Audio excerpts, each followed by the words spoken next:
Hey everybody, it's Wick here. I just wanted to make a video where I ramble a little bit about something. Basically, if you're selling on Amazon or you keep track of Amazon in any way, you know that FBA, not just FBA, even merchant fulfilled, certain items are being restricted. Now I find this very interesting, frightening, all kinds of things I find it, but basically I have some theories, and I'm wondering if people are doing this to themselves. Here's the thing. Selling on Amazon is getting popular, right? There's, I would say, hundreds, thousands of people probably joining every week. And basically what I think is happening is their fulfillment centers are just getting flooded.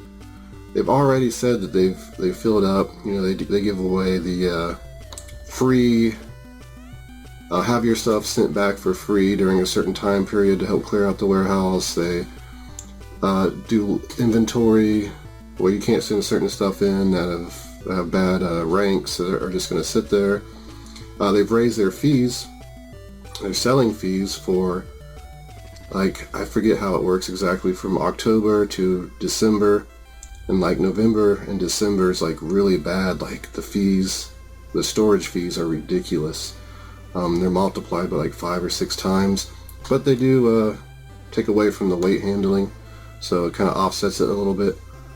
But yeah, they're getting too much stuff. There's too many sellers, and they have options. They got to cut people out, or they got to build more fulfillment centers. And if they're going to build more fulfillment centers, they have to be like, well, this is, where we want to go. It's going to make us more money to do it this way. But I think the reason why some of these items are getting restricted is simply because people are not doing what they're supposed to. If you look at items on Amazon, you see pictures, and people take them on their dirty mattresses. They take them in the bathroom. You can't do that on Amazon. That's not eBay. You have to have a professional looking picture, and people just throw this crap up there. They don't do the descriptions right. There's typos. People will list things as new, and then in the condition box, which I don't even know why there's a condition box for new, but there is, and people will put like new but been out of the package. It's like, no, that's not how it works. If it's new, it's new. It's like new, just came out of the box of the manufacturer's shipping box. So I think people are just, it's so easy to jump in. I think people are not treating it with respect. And when you don't treat it with respect, Amazon's the one that gets the bad feedback. Well, if you're a seller, you get bad feedback too, but people are looking at it as Amazon. It's like, I don't want to shop on Amazon anymore because I get crap. There's people that won't shop on eBay because they consider it shady, they consider it crap, people get ripped off, and they have this stigma that it's just, that's what it is. And Amazon don't want that in their business. So Amazon likes making money too, right? So they're going to have they want people to keep sending them inventory. Now, some of these restriction examples, like, well, it's buried over here. TI-83 Plus calculators, the TI-84 Plus calculators are restricted. TI-83 Plus isn't, which I find intriguing, because it's not Texas Instruments doing this, is it? They're not telling Amazon, or having, going in with Amazon trying to get this done, because why wouldn't they do their other calculators, just this one? But if you look at the listings on the TI-83 Plus, or TI-84 Plus, sorry, there's so many sellers. It's such a popular item for resellers. It's easy to get calculators. Students use them, they're done with them, they sell them cheap. Other students need them, they pay up for them, but they don't want to pay for a new one. So, I mean, what's happening then is, are they just getting these calculators by the thousands every day? Is there a demand for them? Like, are they like, well, we don't need this many calculators, we want as many calculators as possible? Or maybe they want to cut out the used so they sell more new. Maybe it's because sellers aren't doing their due diligence and sending stuff in broken and names on it and not saying the condition, and people are getting mad and complaining, and it's coming back on Amazon as it being a bad place to buy from. Another example, which this didn't happen to me, but people are saying Lego brand is restricted. And that scared me, so I looked. I can still sell Legos. Some people can't, so there's all these speculations right now. No one really knows. I kind of suspect, like, there's so many sellers that sell Legos. That's one of the things they go for. Some people go to Walmart. You got thousands of people all over the world buying these Legos, and they ship them in to make, like, they spend $20, make like $5 profit. And Amazon, who's trying to sell theirs and make a bigger profit, the price is getting driven down. So they're kind of losing money, but they're making money because other sellers are selling them. So it's kind of like, I can't see their numbers, so I don't know the big difference between them selling it and a seller selling it with the fees. But it's interesting and scary because I want to keep selling Legos. Other things, like I think the PS2 Slim, Nike. I just bought a SanDisk card reader thing 2 days ago at Goodwill. Went to list it today. It's restricted now. Checked, all SanDisk is restricted. Okay, so is that just a brand restriction? If they're doing brand restrictions, why isn't TI or Texas Instruments, why aren't they restricting everything? I think Amazon's just picking stuff and like, hey, no more Legos. This stuff may... Well, another interesting thing about the Legos, I don't know if this is true, I haven't done all the research, but people were saying that you have to send in 3 invoices and it costs $1,000 to be approved to sell in Legos. I'm like, is this true? But then it started making sense. Maybe Amazon wants to allow the sellers that have been selling, have a good reputation, like, hey, yeah, you can still sell Legos, but you new people that are coming in, you're not selling Legos unless you're a legitimate dealer. And a legitimate dealer is going to be like, oh, I got, 20 invoices here. And also, $1,000 to be able to sell Legos on Amazon, that's a deal. They're going to throw that cash at Amazon, and then they're going to make tens of thousands of dollars selling Legos. But, yeah, it hurts the small-time sellers, for sure. And it sucks. My biggest advice is just do what you're supposed to do. Don't try to cut corners if it's, don't read the terms of sending in products, the conditions, and just make sure you're doing what's right. Because if you're one of those people that are trying to screw over Amazon, trying to get by, I want to sell this new item that's been opened, but I'll put some tape on it and just, sell it as new just so I can get an extra $10-20. Not only are you going to screw yourself, you're going to screw everybody else, and then Amazon will block other people and you lose a great opportunity. I'm not saying it's all that, but I think it's a lot of it's that. I think Amazon's like, man, it's too much. There's too many sellers, and we can't manage it all. We can't manage these pictures. We can't manage these wrong descriptions. Yeah, I don't want to see stuff being restricted. It's already hurt me some, and I'm sure it will keep getting worse. But here's the thing. Amazon can do what they want. They're, multi-million, well, I guess billion-dollar business, so they can, make the rules as they go. So if they want to cut out small sellers and focus on the big ones and certain brands, they're going to do that. Does that mean you can't make money? No, it absolutely doesn't. If you find a good deal on Legos, and you can make money, there's eBay, there's Mercari or Mercari, however you pronounce that, OfferUp, Let It Go, Bonanza, and of course eBay if I didn't say eBay already. But eBay, you need to diversify.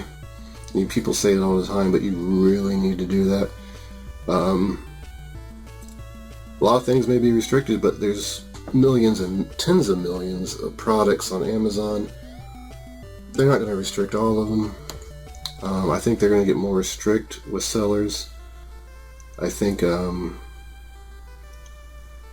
you want to be really successful in this, you're going to have to sell on Amazon, eBay, locally. You're going to have all kinds of outlets. And I don't like selling on Amazon, I'll be honest. I don't like it, the idea of selling a lot on Amazon. yeah, it makes me sick to my stomach a little bit. But I tell you what, selling on Amazon and putting in more work is better than working for someone else, you know, going back to a job. But I still have a part-time job, but I don't have to have it. I do it because there's certain benefits for me there. It's actually hard to go in. I only work like 1 or 2 days a week, and it's still hard to go in. But, you know, I got good health insurance there. I've been there. I was there for a while, and I get all kinds of other great benefits just by working there that little bit of time. So it's kind of hard to just give that up. I get great exercise too doing that job because it's a warehouse type job. But anyway, like I said, you gotta diversify. There's always going to be a market to buy things cheaper and sell it for a higher price to someone who wants it more and is willing to pay more. That's been happening throughout history, throughout time.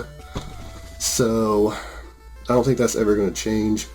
You also got wholesale options, and I know that's hard for a lot of people. You got to drop loads of cash. Private label, it's also quite a bit of money. I'm going to be getting into that soon. It's just, I make so much money right now just going to stores and stuff that it's hard to put in that effort to do that. I don't know. I'm still looking into it. Anything else I wanted to mention on this little rant? Basically, the point is I want to tell people to do what's right for Amazon. Don't worry too much. You should worry some. There's all kinds of ways to make money. You just gotta diversify. Trading is a good one. Trading's not for everyone though. If anyone's ever interested in like stock trading, futures trading, I don't really do it much anymore, but I plan on definitely going back to it because that is a way to make ridiculous money. But you gotta have some courage to do that because it can be very stressful. You gotta know what you're doing. I spent 2 years researching and they call it paper trading before I even dropped a real dollar into it. And I was an expert paper trader. I could make tons of paper money because you don't have that emotional attachment. It's just like, well, I'm just risking this paper money. But when you start risking real money and you're like, oh, this trade is going to make me a couple $1,000s, you know, everything looks good, and it goes up to about 1,000, and you start saying, well, I think I'll just take my money now, and you're like, it's $1,000, or sometimes you'll say, oh, I'll just wait, I'll get to that 2,000, my price goal, and it drops like 500, you're like, oh, I made a mistake, I'll get out now, then it goes up to 2,000, you miss out. All kinds of mind games. It's crazy. And trading's not for everyone. But investing can be for everyone too, which investing's really good. Trading, you can make more money quick. But this video is not about trading. I'm sorry, I'm getting off subject. It's about doing what's right as an Amazon seller. It's diversifying, and